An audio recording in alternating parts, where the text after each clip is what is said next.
सो Persian और Greek rivalry काफी लंबे समय तक रही। इसके लिए एक बड़ी फिल्म बनी थी, बड़ी हिट हुई थी 300। ग्रीक और पर्शियन, उसमें जेरेक्सिस नाम का एक राजा बताया गया था। वो जेरेक्सिस को उन्होंने अफ्रीकन बताया था, बल्कि वो अफ्रीकन नहीं था। ये लोग ज़ोरास्ट्रियंस थे, ज़ेन अवस्था को मानने वाले लोग हुआ करते थे ओरिजिनलिटी के अंदर। उसने वैसा नहीं बताया, लेकिन उसके अंदर उसने इंडियंस को बताया, उस फिल्म के अंदर इंडियंस को बताया। तो यहाँ जो मेरा पहला टॉपिक था, एंशिएंट इंडियन नॉलेज ट्रेडिशन, वो नॉलेज ट्रेडिशन पहले हमारे धर्म के बारे में बात करता है, फिर वो नॉलेज ट्रेडिशन हमें दूसरी चीजों के बारे में बताना शुरू करता है, जिन चीजों के अंदर इतिहास भी शामिल है। पुराण आ गए, दूसरी किताबें आ गई जो इनके बारे में बात करती हैं। सो ये जो पर्शियंस थे, ये सिर्फ ग्रीक्स पे अटैक नहीं किए थे, बल्कि इंडिया इस टाइम पर रिटन रिकॉर्ड के अंदर बताता है, हिस्ट्री बताती है कि हमारे ऊपर पर्शियन अटैक हुआ। नाउ पर्शिया एक पुराना शब्द है, मॉडर्न डे आप उसे ईरान बोल देते हैं। ईरान छोटा वर्ड है, ईरान छोटी टेरिटरी है। सो पर्शियन अटैक होता है। सबसे पहला अटैक था साइरस द ग्रेट का।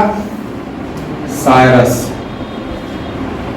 The great, Cyrus the great 588 से 530 बीसी का टाइम है। इसके बाद में इसके कैम्बिसेस नाम का बंदा, कैम्बिसेस, ये राजा बनता है।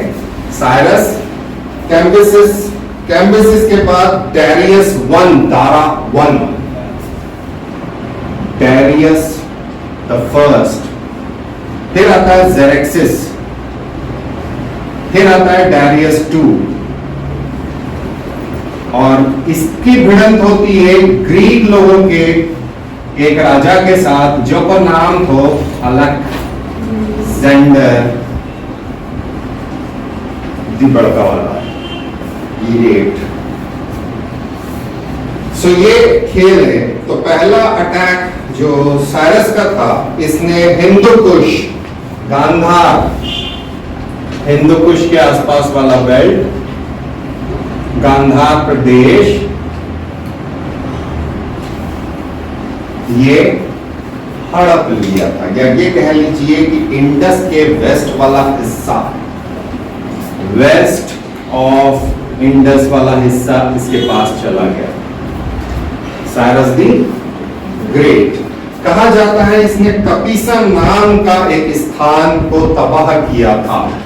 कपिसा, या इंग्लिश में कैपिसा हो सकता है, आई डोंट नो, अपन ने जहां से टिपा वहां से ये कैपिसा काबुल के नॉर्थ में था, इसको डिस्ट्रॉय कर दिया था, north of Kabul.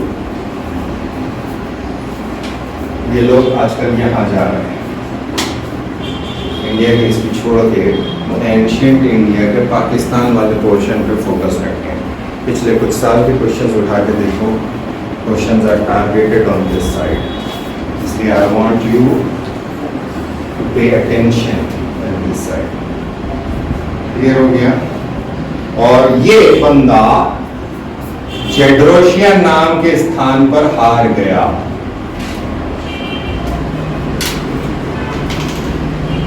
Defeated eight जेड्रोशिया को कहते हैं सदर्न पाकिस्तान। सदर्न पाकिस्तान मतलब क्या हुआ?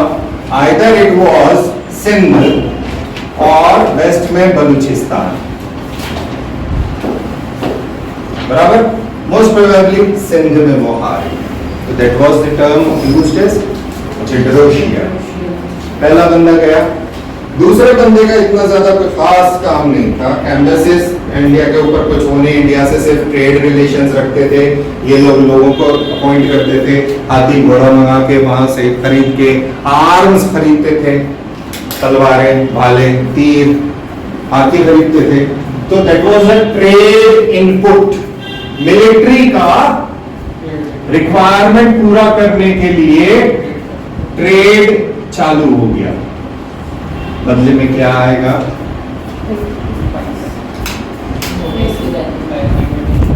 डॉलर, पाउंड, रूबल, युआन, येन, रुपया, रुपए क्रेडिट कार्ड, रुपए डेबिट कार्ड, उससे पेमेंट करते होंगे। ट्रेड मेन, मटेरियल, मनी और आइडियाज का होता है। हाँ, yes, ideas. Trade main, material, money और आइडियाज का होता है। इस समय का अगर आप इनके अवशेष देखना चाहते हो कि कितना खतरनाक था ये, परसेपोलिस इनकी कैपिटल है, if I remember correctly, notes में नहीं है, उसको आज सर्च कीजिएगा कि परसेपोलिस किस तरह से दिखती है, तो आपको पता चलेगा कि वो खंभों का इस्तेमाल करते थे, पिलर्स, बड़े बड़े मासिव पिलर्स, बड़ी बड़ी मासिव बिल्डिंग्स बनाया करते थे।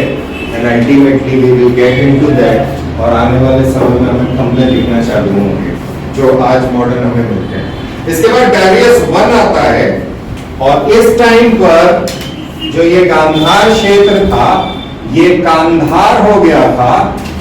जब ये भैया ने कोई रोल नहीं करा, तो डेरियस के टाइम पर it was again under Magadh.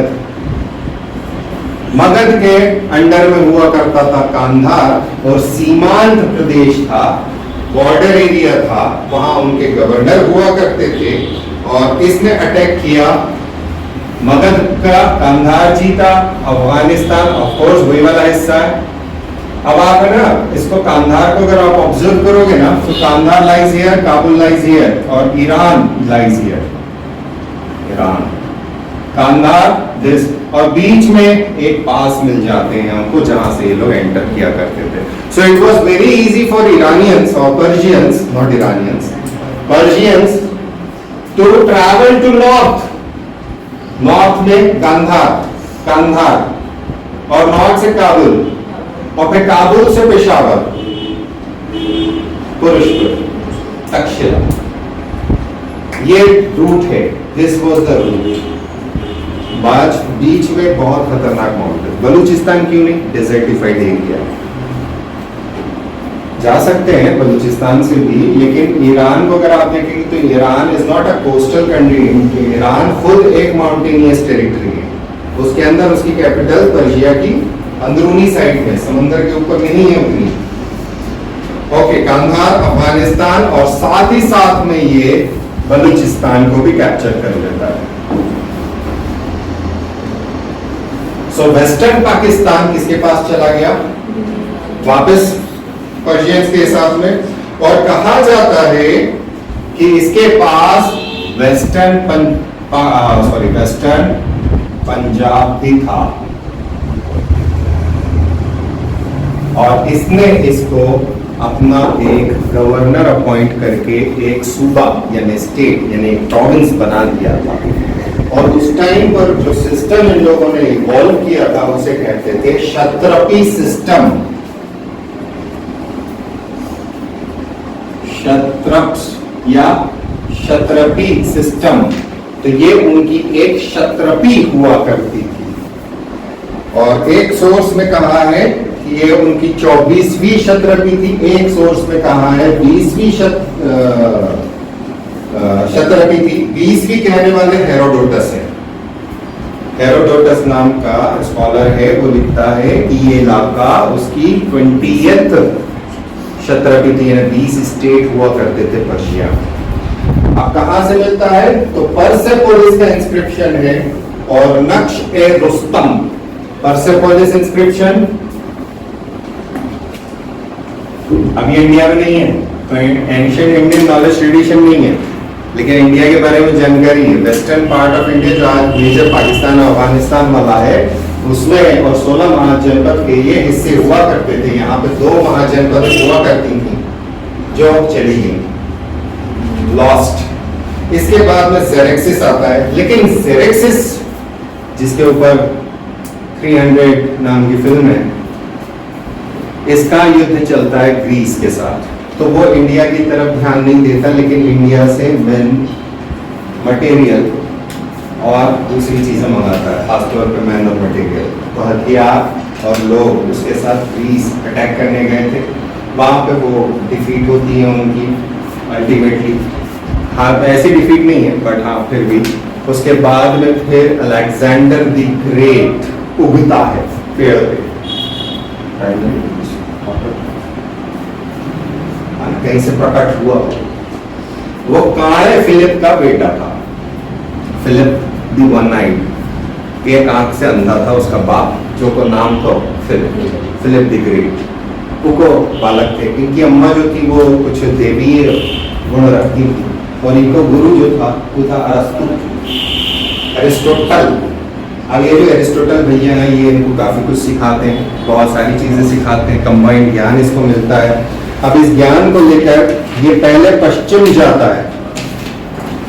Alexander पहले वेस्ट में कॉन्कर करने जाता है, तो यूरोप का western part, west of Greece. Greece कहाँ है आज? बचा कुचा रेमनेंट पार्ट है टर्की के साउथ में, उतना सा ग्रीस बचा है। वहां वो कैप्चर करना चालू करता है, कैप्चर करता है, वापस आता है और ईस्टवर्ड मूवमेंट करना चालू करता है। ये याद रखिएगा कि अलेक्जेंडर ने बहुत सारी जगहों को अपने रास्ते में जो आ रही थी नहीं जीता था। ना उसने उनको अटैक किया, ना उसने उनको कहा कि तुम सरेंडर कर दो। He never wasted his time and energy। आसपास का इलाका कब्जे में ले लिया, वहाँ गवर्नर बिठाया, बोला ये पहाड़ी पे किला जो है ये अपने को लड़ना नहीं, ये अपने आप सरेंडर करेगा 10 साल बाद, बस रसद रोक देना। That was his style of working and he was very fast। इन लोगों की स्वॉर्ड छोटी होती थी, ढाल बड़ी होती थी, इनकी टेक्निक्स बड़ी खतरनाक होती थी। ये लोग हाईली ट्रेन्ड थे। मिलिट्री वॉरफेयर के अंदर these forces were highly trained, बहुत खतरनाक तरीके से। रास्ता वही लेता है वो, नॉर्थ में चढ़ता है। कहा जाता है नॉर्थ में किसी कबीले के अंदर उसने शादी करी थी, नोबडी नोज। कुछ लोग ऐसी कीमत देते हैं कि नॉर्थ ऑफ अफगानिस्तान, मतलब नॉर्थ ऑफ पाकिस्तान अफगानिस्तान वाला जो बॉर्डर एरिया है वहाँ पे जो ट्राइब्स रहती हैं वो ग्रीक ट्राइब्स हैं, ओरिजिनल ग्रीक ट्राइब्स हैं। इंडिया के अंदर भी कहा जाता है हिमालयन बेल्ट के अंदर ट्राइब्स जो हैं वो ग्रीक्स रहा करते हैं, ग्रीक एंसेस्टर्स हैं उनके, या ग्रीक डिसेंडेंसी उनकी। आज तो आराम से पता कर सकते हैं, पता करना चाहिए जेनेटिक वेरिएशन के साथ। यहाँ तक क्लियर हुआ। 333 बीसी में अलेक्जेंडर की डैरियस सेकंड के साथ युद्ध होता है। जैसे बाबर की कहानी है कि इधर एक तरफ लाखों की फोर्स थी, उधर चंद हजार थे, वैसी कहानी अलेक्जेंडर की और डैरियस की है। अलेक्जेंडर यहाँ पर अपना दिमाग लगाता है, अपनी फोर्सेस को कुछ नई टेक्निक के साथ बढ़ाता है और वो जीत जाता है। डैरियस यहाँ से भागता है और भागते भागते ये ऐसा भाग जाता है कि रास्ते में कुछ ट्राइब्स इसे मार डालते। पर्शियन एम्पायर कोलैप्स हो जाता है, अलेक्जेंडर के अंडर में आ जाता है। ये परसेपोलिस पहुंचते हैं, राजकुमारी को लेकर आया जाता है। तो राजकुमारी स्वयं राजकुमारी नहीं बनती, कहा जाता है कि उसकी दासी राजकुमारी बन के प्रेजेंट होती है। ये पकड़ लेता है और ये सवाल पूछता है आपके साथ कैसा बिहेवियर किया जाए। यही कहानी आपको पोरस के साथ मिलती है, तो ये मत समझिएगा कि ये सिर्फ पोरस के साथ उसने पूछा। कुछ लोग छोटे कंटेक्स्ट के अंदर बात करके इसको बहुत बड़ा बना देते हैं। ये राजाओं के अंदर म्यूचुअल रिस्पेक्ट वाला मैटर हुआ करता था, जो मैंने आपको कहा था कि टीपू सुल्तान की हत्या तुमने कैसे कर दी। अंग्रेजों ने पूछा था एक राजा तुमसे कैसे मारा गया, तो वो वाली चीज़ को समझना ज़रूरी होता है कि राजाओं के बीच में म्यूचुअल रिलेशनशिप डिफरेंट होती है। तो यहाँ पर अलेक्जेंडर उससे पूछता है, तो वो जवाब क्या मिले, फिर राजकुमारी से जवाब आता है कि जैसा एक प्रिंसेस के साथ होता है, तो उसको पूरी राजकुमारी की ही तरह सारी छूट, सारे पावर्स दिए जाते हैं। वहां से वो मूव करता है नॉर्थवर्ड और सारे ट्राइब्स जो रास्ते में आते हैं उन सबको जीतता है। सो अलेक्जेंडर अब इंडिया के बॉर्डर, पुराने इंडिया के बॉर्डर्स के ऊपर आ चुका है। मैकेडोनिया का रहने वाला था, इसलिए इस इन्वेजन को मैकेडोनियन इन्वेजन भी कहा जाता है। मैकेडोनिया का राजा था, इसलिए इसे मैकेडोनियन भी कहा जाता है। अब ये अपनी आर्मी को दो हिस्सों में बांट देता। एक आर्मी नॉर्थ साइड में लड़ती है और एक आर्मी इंडस किनारे किनारे साउथ ट्रैवल करती है। दो हिस्सों में बांट दिया। नॉर्थ में जितने राजा मिलेंगे उन सबसे लड़ना है और साउथ में एक आर्मी इंडस के किनारे किनारे। रीजन बता सकते हो क्या? To secure the waterways, to secure the waterways strategy है ये। अगर आप नदी में ट्रैवल कर सकते हो तो फोर्स बड़ी फास्ट आएगी, आपको पता भी नहीं चलेगा। तो पहले सिक्योर कर दो रिवर को। कम्युनिकेशन चैनल्स को सिक्योर करना सबसे इंपॉर्टेंट एलिमेंट होता है, जिसके अंदर मराठास ने सबसे बड़ी अपनी वीकनेस दिखाई थी। They never secured there communication channels in Panipat third, जिसकी वजह से उनका नुकसान हुआ, खत्म हो गया। पेशवा अकेली चली गई एक तरह से। पेशवा शॉक में चले गए, रास्ते में थे, उन्हें खबर नहीं आ रही थी। तो everybody, this is a basic strategy कि एडमिनिस्ट्रेशन के अंदर, पॉलिटिकल सिस्टम के अंदर communication channels should be secured and established. अब ये लोग बाद में अटॉक के किनारे वो हिंद में रीयूनाइट होते हैं। इस बीच अस्ताकेनॉय या अस्साकेनॉय, अस्ताकेनॉय या अस्साकेनॉय, इनकी कैपिटल थी, ये अस्माका थे। इनकी कैपिटल थी मसक्का या मस्कावती और पुष्कलावती। ये सब लोग हार जाते हैं। फिर एक सिटी किंगडम हुआ करती थी नायसा, वो हार जाती है। आम्बी के राजा सरेंडर कर देते हैं और फोन लगा के बोलते हैं मैं आपको अपना राज्य दे रहा हूं, आप आ जाओ, जरा मेरे पड़ोसी को निपटा दो। बुलाया था, इनवाइट किया था आम्बी के राजा ने। और यहाँ पर आते हैं, तक्षशिला के राजा थे, फादर ऑफ आम्बी, इंडिया के अंदर आते। और अलेक्जेंडर उस टाइम पर बुखारा में था। बुखारा बहुत दूर था, नॉट इन अफगानिस्तान, और नॉर्थ में था वो। देन आर्मी यहाँ पर आती है और फिर इसकी वो फेमस लड़ाई है पोरस के साथ। आर्मी और पोरस, झेलम नदी के किनारे ये लोग युद्ध करते हैं। यही सवाल सबसे ज्यादा इंपॉर्टेंट है, रिवर ऑफ झेलम या बैटल ऑफ झेलम।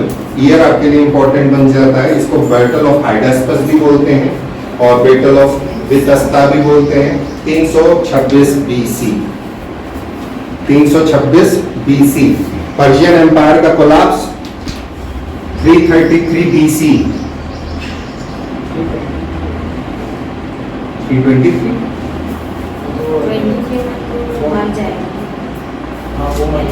हाँ 333 में मर जाएगा।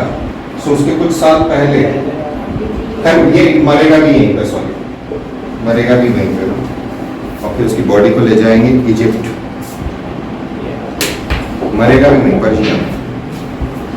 ओके, अब क्या होता है जब ये कहानी फिर यही वाली होती है। पोरस दो हिस्सों में बटा हुआ था, किंगडम ऑफ पोरस, बड़ा पोरस, छोटा पोरस। बड़े भैया का राज, छोटे भैया का, छोटे भैया तो भाग जाते हैं, बड़े भैया युद्ध करने जाते हैं, युद्ध करते हैं, खतरनाक युद्ध होता है। युद्ध के अंदर हार क्यों हुई थी? इंडियंस के धनुष होते थे इतने लंबे लंबे, उसको एक अंगूठे से दबाना पड़ता था और फिर तीर छोड़ना पड़ता था। Greeks way master of swords, बड़े भालों का।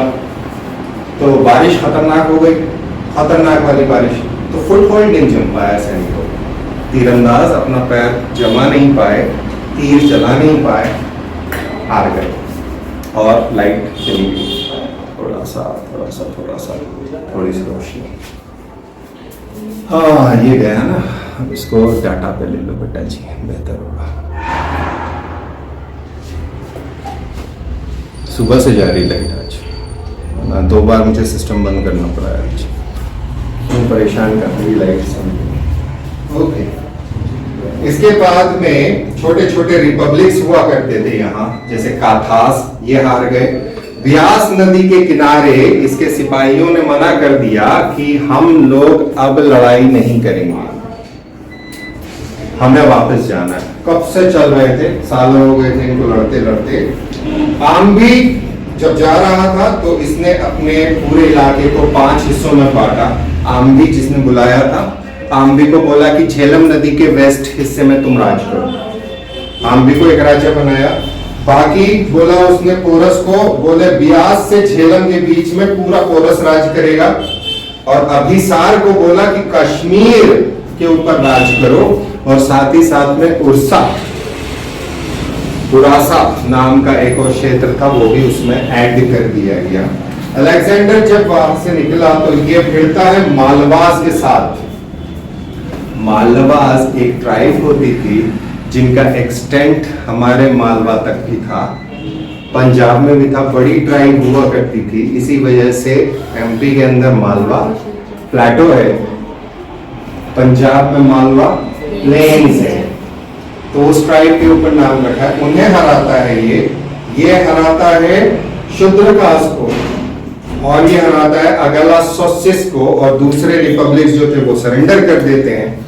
बची खुची आर्मी जो थी इसकी, उसको पट्टाला नाम के पोर्ट से जो कराची के पास है वहां से वापस भेजता है, और ये लैंड रूट से पहुंचता है बेबीलोन पर्शिया का हिस्सा था, modern day Iraq. Persepolis capital Babylon में इसकी डेथ हो जाती है। कहा जाता है फूड पॉइजनिंग हो गया, कहा जाता है मलेरिया हो गया, कहा जाता है कि पैलेस कंस्पिरेसी थी, इसकी हत्या हो गई। और फिर इसको यहाँ से लेकर गए और अफ्रीका में वो भी इसने जीत लिया था। इजिप्ट के नॉर्दर्न हिस्से के अंदर अलेक्जेंड्रिया नाम के शहर में इसको बरी कर दिया गया। आज तक इसकी कब्र नहीं मिली, और एक अलेक्जेंड्रिया नहीं था। सवाल ये है कि there was not one Alexandria बहुत सारे लोगों ने ढूंढने की कोशिश की है। इसका जो वंश वहाँ चलता है, उस वंश के अंदर एक रानी होगी जो रोमन्स के टाइम पर रहेगी, जिसका नाम था क्लियोपेट्रा। वो अलेक्जेंडर की वंशज थी, गोरी रानी। इजिप्ट अफ्रीका का है, हम सीधे सोच सकते हैं कि वहां पर अफ्रीकन्स यानी नेग्रिटो ब्रीड के रेस के लोग राज करेंगे। राज किया है उन लोगों ने, लेकिन इस टाइम पर अलेक्जेंडर का राज है, और वहां उसकी डायनास्टी चलती है जिसके अंदर क्लियोपेट्रा वाज लास्ट, जिसके अंदर रोम की लड़ाई होगी। बड़ी खतरनाक लड़ाई है, जूलियस सीजर की क्लियोपेट्रा की कहानी है, बड़ी लंबी चौड़ी कहानियां हैं, और फिर वो रोम के अंदर में चला जाएगा। उसके बाद 5 हिस्सों में इसने बांट दिया था। धनानंदा उस टाइम पर इंडिया में राज कर रहा। ये धनानंदा के पास तक्षशिला के एक गुरुदेव पहुंचते हैं ज्ञान लेकर, जो को नाम था विष्णुगुप्त, जो को नाम था कौटिल्य, और जनक इनको जानो चाणक्य। तो ये तीनों नाम एक ही के हैं। ये आते हैं धनानंदा के कोर्ट में। धनानंदा अपने दंभ में, अपने गुरूर में उसको भगा देते हैं। ये बाहर निकलते हैं, पढ़ लेते हैं कि मैं इसको खत्म कर दूंगा। ठीक है, मैं खत्म कर देना कोई बात। तो ये पहला पार्ट है कि यहाँ से एक सीड आता है, बीज आता है। पहला बीज है नंदों को खत्म करना है। दूसरा बीज है वेस्ट में बॉर्डर एरियाज में मगध की जो फोर्सेस जा सकती है, मगध जहाँ पे था वो सारा कोलैप्स हो चुका था, हार गए थे, डिमोरलाइज थे। इस टाइम पर चाणक्य जब लौट रहा होता है तो उसकी नजर पड़ती है इस बच्चे पर, चंद्रगुप्त के ऊपर। ये खेल रहा होता है। उसको एक कहा जाता है, अलग अलग कहानियां हैं। कहा जाता है ग्वालों ने पाला था, तो एक कहानी वो है। वहां से उसे लेके चले जाता है, उसे पढ़ाता है, लिखाता है, ट्रेन करता है। और अलेक्जेंडर की आर्मी को अब ये युद्ध हो रहा है, वो पहले ही चले गया था, अब ये सारे युद्ध हो रहे हैं, तो उसकी स्ट्रेटेजीज को क्लोजली ऑब्जर्व करता है। फिर ये अपनी आर्मी क्रिएट करवाता है दोस्ती यारों में, और दोस्ती यारों में आर्मी क्रिएट कराने के बाद में ये वहाँ के छोटे छोटे स्टेट्स को जीत के एक बड़ी आर्मी बनाता है, मगध पे अटैक करता है, हार जाता है। फर्स्ट अटैम्प्ट हार गया। यस, फिर ये वापस जाता है, पूरी फोर्स बड़ी इकट्ठे करता है, पंजाब वाला हिस्सा और वेस्ट वाले बहुत सारे हिस्सों को जीतता है, अगेन को अटैक करता है। फिर धनानंदा को एक रथ देता है, बोले तेरी दोनों पत्नी के साथ निकल जाए। कहानी बाद में कहेंगे। मेन मुद्दा है एंशिएंट इंडियन नॉलेज ट्रेडिशन यहाँ क्या है। मौर्यों के बारे में हमें जानकारी क्या मिलती है? अभी तक हम बात कर रहे थे रिलीजियस स्क्रिप्चर्स की, हम बात कर रहे थे फिलोसॉफीज की, जो दिया हुआ था वही नॉलेज ट्रेडिशन हमारा कुछ आता है, जिसमें दो हिस्से हैं, एक है रिलीजियस टेक्स्ट का और दूसरा है सेक्युलर टेक्स्ट का, जहाँ से हमें मौर्यों और मौर्य वंश के बारे में हमें पता चलता है। कोई बात नहीं, दूसरा पेन लीजिए, एक तो दिया, गुस्सा आ गया उसको, ऐसा कैसे हो गया। मौर्य, चंद्रगुप्त मौर्य एक्सेप्टेड जैनिज्म, सबसे पहली बात। तो जैन टेक्स्ट के अंदर कल्पसूत्रा भद्रबाहु की लिखी गई है, इसके अंदर मौर्य नेरा के बारे में लिखा जाता है। भद्रबाहु उनके एक साथ करते थे चंद्रगुप्त मौर्य। प्रशस्ति पत्र पर्व हेमचंद्र ने भी मौर्य एरा को डिस्क्राइब किया है। फिर भद्रबाहु चरिता, ये रत्ननंदी ने लिखी है। विविध तीर्थ कल्पा प्रभासूरा, यहाँ पे destruction of Nanda's bye Chanakya दिया हुआ है। ये इसलिए कि किस जगह पर क्या दिया है, अगर वो क्वेश्चन पूछ लेते हैं तो वो आप आराम से कर लेंगे। विचार श्रेणी निरुतंग की, कथा कोश श्रीचंद्र की, आराधना सतकथा प्रबंध, ये प्रबंध चंद्र की है। पुण्य श्रवक का कथा रामचंद्र की है।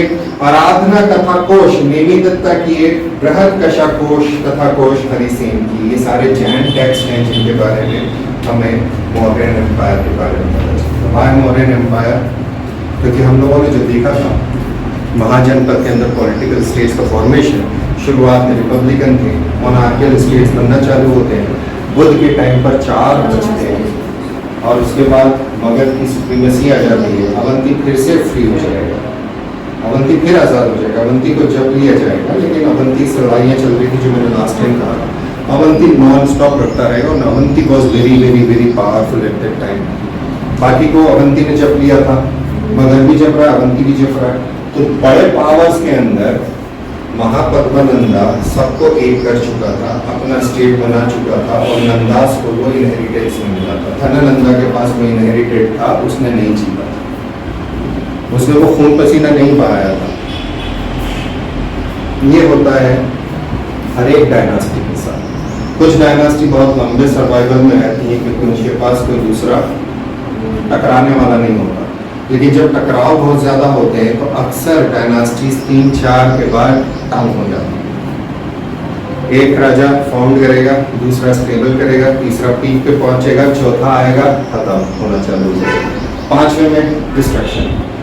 ये हो सकता है कि फिर से रिवाइवल हो। तो इस तरह से अप्स एंड डाउन्स आपको देखने को मिलते हैं। इसे कहा जाता है curse of the third generation.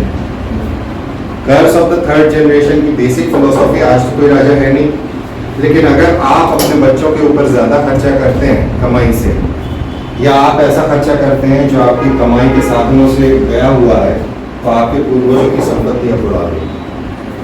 Curse of the third generation, एक जनरेशन बनाती है, दूसरी जनरेशन से एक्सपांड करती है, तीसरी जनरेशन को बना बनाया मिलता है तो उसको घमंड आ जाता है कि ये है हमारे पास। अशोका का मैटर अलग है, अकबर, जहांगीर, शाहजहां, खत्म। औरंगजेब की तो पॉलिसीज थी लेकिन खत्म होना शुरू हो गया था शाहजहां के टाइम। ऐसे एग्जाम्पल्स हमें लाइन से मिलते हैं, चाहे कुत्तंस में हम एग्जाम्पल लें। फिर वो बड़े का एक रेमिनेंट पार्ट बन गया। सो बुद्धिस्ट टेक्स्ट के अंदर बहुत सारे, क्योंकि अशोका बुद्धिज्म को अडॉप्ट कर लेगा। दीपवंसा, महावंसा, ये श्रीलंका की किताबें हैं। अशोका का पार्ट जो श्रीलंका के अंदर फैलाने में है, पाली टेक्स्ट हैं, इंपॉर्टेंट टेक्स्ट हैं, उसके अंदर इसका मेंशन होता है। महाबोधिवंसा, ये उपतिस्मा ने लिखा है, त्रिपिटक की कमेंट्री है। अट्ठकथा, ये त्रिपिटक की कमेंट्री है, इसमें भी आता है। मिलिंद पान्हो, मिनिएंडर की ये तो कहानी इतनी बार बार है कि ग्रीक किस तरह से बुद्धिज्म में कन्वर्ट हो रहा है। अशोका का कन्वर्जन है, मिनिएंडर उसका कन्वर्जन, ये इंपॉर्टेंट किताब है। फुर्कवंसा, ये वचिस्का की है। सद्दाम संग्रह, ये सद्दाम हुसैन इराक का जो डिक्टेटर था उसके ऊपर नहीं है, सद्दाम संग्रह। धम्मकित्ता महासामी की किताब है। दिव्यदान, ये 3rd सेंचुरी तिब्बतन है, तिब्बत की किताब है और अशोका के एफर्ट्स इन स्प्रेडिंग बुद्धिज्म के ऊपर है। मंजूश्री मूल कल्पा 8th सेंचुरी एडी तक आती है, बुद्धा से लगातार लिखी गई हिस्ट्री है। उसके अंदर है जातक सोशियो इकोनॉमिक कंडीशंस के बारे में बात करते हैं बुद्धिस्ट इस मौर्यन पीरियड के बाद। फिर सेक्युलर टेक्स्ट के अंदर, इंडिया के अंदर अर्थशास्त्र मेन किताब इन्हीं की है, कौटिल्य ने लिखी है, विष्णुगुप्त ने लिखी है, चाणक्य ने पॉलिटी के बारे में बात करता है, सोशियोलॉजी के बारे में बात करता है, मोरल प्रिंसिपल्स के बारे में बात करता है। मुद्रा राक्षस विशाखा दत्ता की, ये गुप्तन पीरियड पे लिखी गई थी, लेकिन बात पहले की करता है। और यहाँ वो बात करता है चाणक्य ने किस तरह से असिस्ट किया था नंदास के रूल को खत्म करने में। एंशिएंट इंडियन नॉलेज ट्रेडिशन की कौन सी किताब कहाँ से? सो अर्थशास्त्र is also your knowledge tradition. जो मैंने आपको स्टार्टिंग में बोला था इतना मासिव है, सारी किताबें उसमें शामिल हो जाती हैं, वहाँ जो नाम नहीं है वहाँ रुकना नहीं है। So you have to change this style. और ये स्टाइल उन्होंने भला करके हमें बता दी, क्योंकि ऑलरेडी वो सोर्सेज पे ही क्वेश्चन पूछ रहे थे, वो इंस्क्रिप्शन उठा के पूछ रहे थे, और इंस्क्रिप्शन अनफॉर्चुनेटली मिलते नहीं है। अनफॉर्चुनेटली एक जगह नहीं मिलते, ऐसा नहीं है नहीं मिलते, लेकिन एक जगह कलेक्शन नहीं है, तो जब होगा तब होगा, जब तक के लिए कर ले। मालविका अग्निमित्रा कालिदास की है, कई सेंचुरी बाद लिखी गई है। बृहत कथा मंजीरी हेमेंद्र की है, क्षेमेंद्र की है। महाभाष्य पतंजलि की। देन राजतरंगिणी कल्हड़ की, इसके अंदर हिस्ट्री ऑफ कश्मीर है, और इसमें अशोका और अशोका के सक्सेसर्स के बारे में बातचीत है। नॉन स्टॉप बहुत लंबी, ये किताब बड़ी मशहूर है, बार बार क्वेश्चन पूछा जाता है। हर चरित्र बहन भट्ट की है, और यहाँ डाउनफॉल ऑफ मॉरियंस के बारे में बातचीत होती है। किताबें, राइटर, पहला तो यही है कि ये किसने लिखी है, दूसरा होता है फिर इसका कंटेक्स्ट क्या है या इसका कंटेंट क्या है। वो थोड़ा डीप क्वेश्चन होता है, तो मैंने वहां नहीं गया हूँ, ये सुपरफिशियल भी रखा है हमने। ग्रीक्स इस टाइम पर आए, इसी टाइम पर आए। इस टाइम पर ये इलाका, इसको कहा जाता था बैक्ट्रिया, जहां से अलेक्जेंडर एंटर किया था। ये पहाड़ों की रेंजेस कुछ इस तरह से चलती हैं। ये माकरन रेंज आ जाती है, जहां पर्शिया और पाकिस्तान का बलूचिस्तान आता है, फिर ये अफगानिस्तान। यहाँ पर भी ऐसी पहाड़ों की रेंजेस चल रही है। आप इस दर्रे में से जाते हो और यहाँ से एंटर होते हो, तो यहाँ आपको मिलता है तक्षशिला, दैट इज आज का मॉडर्न क्या है? पेशावर। मॉडर्न पेशावर के आसपास का बेल्ट है, वो एंट्री पॉइंट हुआ करता था। और वहां से थोड़ा सा साउथ में पढ़ोगे, इंडस आ जाएंगे, प्लेन्स चालू हो जाएंगे, आप सीधे गुजरात पहुंच जाओगे। इंडस गुजरात। अगर आप में से किसी को डाउट हो, तो एक समय ऐसा था जब रन ऑफ कच्छ के अंदर इंडस की डिस्ट्रीब्यूटरी आती थी, नॉट ट्रिब्यूटरी। जब नदी एंड पे पहुंचती है तो बहुत सारी स्ट्रीम्स में बढ़ जाती है। इसी तरह से कलकत्ता के पास से गंगा जी नहीं बहती, हुगली बहती है। हुगली का ओरिजिन नहीं है, हुगली गंगा की डिस्ट्रीब्यूटरी है, ये समझना है। तो वो वे है, तो यहाँ पर भी एक एस्चुरी है, वे कहेंगे उसको, ठीक है। तो वो जो बनता है उसके अंदर आया करती थी कच्छ तक, फिर एक अर्थक्वेक आया जिसकी वजह से एक स्पीड ब्रेकर बन गया, उसका नाम होता है अल्लाह बंद। ये हम पढ़ते हैं, पढ़ाया है, और ये मेंस में आ चुका है। अल्लाह बंद यानी एक ऐसा स्पीड ब्रेकर बन गया जिसकी वजह से वहाँ की डिस्ट्रीब्यूटर ने रास्ता बदल दिया और कच्छ डिसर्टिफाई हो गया। सो अगर आप उस रास्ते से आ रहे हो, अगर आप नदी में बैठ के आ रहे हो, तो कितना फास्ट आ सकते हो। सो travelling becomes easy and military expedition. आप ऐसे सोचो यार, अफगानिस्तान में इतने दिन पहले था, ये इतनी जल्दी ये यहाँ आके कैसे मार गया। So that is via Indus and it's tributaries. So Alexander के कॉन्क्वेस्ट्स हैं, उसके अंदर नाम लिख लीजिएगा किताब का, अनासिक्रिटास और एरिस्टोबुलस, इसने लिखा है, दोनों ने लिखा है। मेगास्थनीज एज एन एम्बेसडर, जो कि इस इलाके से आए थे, इस इलाके को कहा जाता था Bactria, north of Afghanistan, north of Afghanistan वाला हिस्सा होता था बैक्ट्रिया। और यहाँ पे जो ग्रीक राज बना था, ग्रीक स्टेट बना था, उसको कहा जाता है बैक्ट्रियन ग्रीक्स। ये लोग फिर से अटैक करेंगे, जिसके बारे में बहुत सारी किताबें साइलेंट हैं, लेकिन मध्य प्रदेश के लिए ये बहुत ज्यादा इंपॉर्टेंट है। ये बैक्ट्रियन ग्रीक्स इनका इन्वेजन उज्जैन पे भी होगा। इस वजह से ये बहुत ज़्यादा इम्पोर्टेंट है हमारी हिस्ट्री के अंदर। नॉर्मली जो जनरलाइज किताबें होती हैं उसके अंदर इसको थोड़ा सा लो रोल प्ले किया गया है। देन आर्कियोलॉजिकल सोर्सेज हमारे पास हैं, बहुत सारे रॉक इंस्क्रिप्शंस हैं, पिलर इंस्क्रिप्शंस हैं, एडिक्ट्स हैं अशोका के। स्तूपास हमें मिलते हैं जो आर्कियोलॉजिकल बिल्डिंग्स हैं। स्तूपा हमने पढ़ लिए एमपी के, कायदे से यहाँ पढ़ना चाहिए लेकिन वो खत्म करने वाला पार्ट था वो वहाँ कर लिया। कॉइन्स मिलते हैं हमको पॉटरी मिलती है, ये सारे सोर्सेज हमारे पास हैं। So that's your basic about ancient Indian knowledge tradition जो इस टाइम पर आया। अब नॉलेज का खंबा चंद्रगुप्त मौर्य ने फर्स्ट हैंड देखा अलेक्जेंडर को। Alexander has already conquered the Seleucid Empire. Seleucid is the Persian Persepolis, Cambyses, Cyrus, Darius I, Xerxes, Darius II. Darius II खत्म हो गया, उसकी ईयर लिख लेना, यहाँ पे क्या दे रहा है। सो ये है आपकी कहानी स्टार्टिंग की कि इंडियन नॉलेज ट्रेडिशन के अंदर कौन कौन सी किताबें हमें मौर्यन पीरियड के बारे में जानकारी देती। अर्थशास्त्र बहुत ज़्यादा इम्पोर्टेंट है। इसके पहले वाली किताबें जो हैं जैसे संस्कृत लिटरेचर के ऊपर या संस्कृत लैंग्वेज के ऊपर जो किताबें हैं वो पहले लिखी जा चुकी हैं। अब इस टाइम पर बहुत सारी चीज़ें इवॉल्व होंगी क्योंकि आपके पास ग्रीक कल्चर का डायरेक्ट इंटरेक्शन हो रहा है, आपके पास पर्शियन कल्चर का डायरेक्ट पहले भी हो रहा था। ट्रेड लिखा था मैंने कहीं ना कहीं, है ना, ट्रेड। तो वो क्या रोल प्ले करेगा, किस तरह से सिस्टम बदलने वाला है। ओके, सो इसको हम कंटिन्यू करेंगे, 1-2 दिन के बाद सेशन लेंगे। ऊपर वाले ने चाहा तो मीनवाइल आप लोगों का कोई क्वेश्चन हो तो आप पूछ सकते हैं। इसको बंद कर दिया।